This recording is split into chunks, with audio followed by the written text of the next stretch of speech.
مجھے وہ دوست پسند ہیں جو محفل میں میری غلطیاں چھپائیں اور تنہائی میں میری غلطیوں پر مجھے سمجھائیں۔ دنیا میں کچھ حادثے ایسے ہوتے ہیں جو سمجھا دیتے ہیں کہ ماں باپ کے سوا کوئی مخلص نہیں ہوتا۔ چپ غلط فیصلے کروا دے گی، بولیے ورنہ مسئلہ ہوگا۔ کبھی بھی کسی کے سامنے اپنی سچائی اور خلوص کو بیان مت کرو، کیونکہ وقت ایک دن خود تمہارا الفاظ بن کر بیان کر دے گا۔ کیا ہماری گہری خاموشی کسی کو یہ بتانے کے لیے کافی نہیں کہ انہوں نے اچھا نہیں کیا؟ میں نے زندگی سے پوچھا، تو اتنی مشکل کیوں ہے؟ زندگی نے ہنس کر کہا، دنیا آسان چیزوں کی قدر نہیں کرتی۔ ہر معذرت کرنے والا نہ خطاوار ہوتا ہے نہ کمزور، یہ صرف تو وفادار لوگوں میں پائی جاتی ہے۔ عورت کی بدخلقی پر صبر کرنے والا حضرت ایوب علیہ السلام کے صبر کے برابر ثواب پائے گا۔ جنہیں دیکھنا بھی نہ چاہے، نظر انہی سے تعلق بڑھانا پڑا۔ کئی سانپ تھے قیمتی اس قدر، انہیں آستین میں چھپانا پڑا۔ دوسروں کو سمجھنا مشکل ہو جائے تو خود کو سمجھا لینا بہتر ہوتا ہے۔ اپنے سفر کو جاری رکھیں، رکنے کا نہیں۔ جو کچھ بھی آپ کا ہے وہ اپنے وقت پہ آپ کو ضرور ملے گا انشاءاللہ۔ اور جولیاں بھر دی جاتی ہیں، دینے والا نظر نہیں آتا۔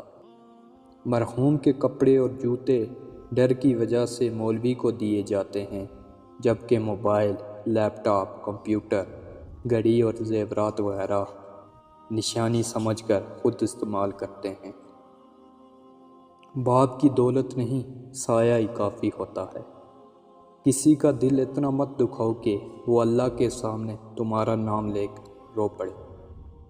نفس اپنے سوا کچھ نہیں دیکھتا، جبکہ روح سارا عالم اپنے اندر دیکھتی ہے۔ انسان کو ملنے والی سب سے بڑی سزا دل کا سخت ہو جانا ہے۔ ماؤں کی ضرورت زندگی میں کبھی ختم نہیں ہوتی۔ ان کی محبت آکسیجن کی طرح ہوتی ہے، جس کی ضرورت آخری سانس تک رہتی ہے۔ مطلب کی کشتی پر سوار لوگ بہت جلد مخلص لوگوں سے بچھڑ جاتے ہیں۔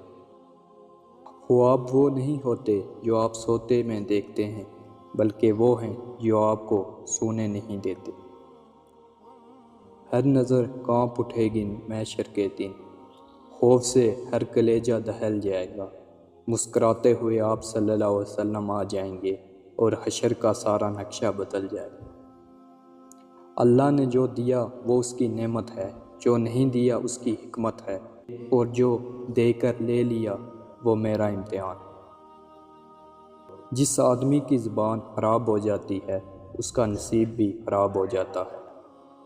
رسول اللہ صلی اللہ علیہ وسلم نے ارشاد فرمایا، ماں باپ کی خدمت و اطاعت سے رزق اور عمر میں برکت ہوتی ہے۔ والد کی قدر کرو، والد کے سامنے اونچا نہ بولو، والد کی سختی برداشت کرو، والد کا احترام کرو، والد کی باتیں غور سے سنو، والد کے سامنے نظر جھکا کر رکھو۔ والد کی زندگی تجربات کی کھلی کتاب ہے۔ ایک نوجوان بیٹی نے اپنے والد سے پوچھا، ابا جان، میں بدن کے کتنے حصے کا پردہ کروں اور کتنا حصہ کھلا چھوڑوں؟ والد نے جواب دیا، بیٹی، بدن کے جتنے حصے پر جہنم کی آگ برداشت کر سکتی ہو اتنا حصہ کھلا چھوڑ دو۔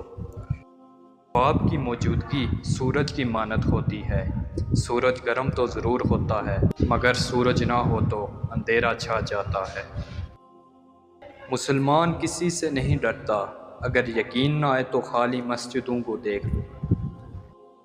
جاگ مسلمان جاگ، اگر کسی قوم کو بغیر جنگ کے شکست دینی ہو تو اس کے نوجوانوں میں فحاشی پھیلا دو۔ آپ دنیا کی تمام عورتوں کو برقع پہنا دیں، پھر بھی حساب اپنی آنکھوں کا دینا ہوگا۔ جب کوئی آپ سے مدد مانگے تو یہ سوچ لیں کہ اس نے ہم سے پہلے رب سے مدد مانگی تھی اور ہمارا رب نے اسے آپ کا پتہ دیا ہے۔ حیرت ہے کہ انسان ہاتھ تو دنیا کے آگے پھیلاتا ہے اور گلہ خدا سے کرتا ہے، عمل کے بعد نتیجہ نیت کا نکلتا ہے۔ لوگ سمجھتے ہیں قصور قسمت کا ہے۔ ہم اس معاشرے کا حصہ ہیں جہاں تلخیوں کا جواب دینا بہادری اور ظلم کو برداشت کرنا صبر تصور کیا جاتا ہے۔